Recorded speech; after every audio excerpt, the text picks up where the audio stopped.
दोस्तों मेरे चैनल को सब्सक्राइब कर दें, लाइक कर दें और साथ लगे बेल आइकन बटन को प्रेस कर दें ताकि मेरे आने वाली वीडियो आपको मिल सकें।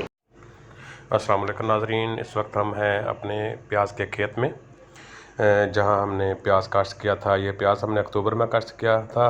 इसकी वैरायटी जो है ये हज़ारवी है और अल्हम्दुलिल्लाह इसमें अच्छी पैदावार दी। ये देखें प्याज बहुत अच्छा, मोटा, ताज़ा, प्यारा। इसमें ज़्यादा ख़र्चा भी नहीं हुआ। हमने एक DAP पूरी और एक पोटाश पर एकड़ के हिसाब से डाली थी। अल्लाह के करम से आज इसकी पटाई आज की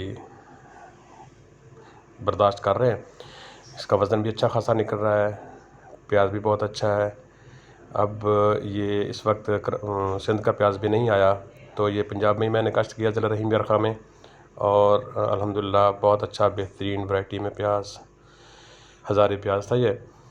तो अल्लाह के हुक्म से इसने बहुत अच्छी पैदावार दी है।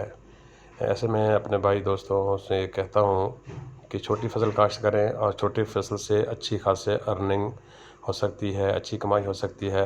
इसके बाद मैं फिर यहाँ पे प्याज लगाऊंगा या फरवरी। इसे मैंने फरवरी में जो है ना वो बर्दाश्त कर लिया है, इसकी पिटाई शुरू कर दी है। अल्हम्दुलिल्लाह अच्छी अर्निंग दे रहा है ये इस वक्त।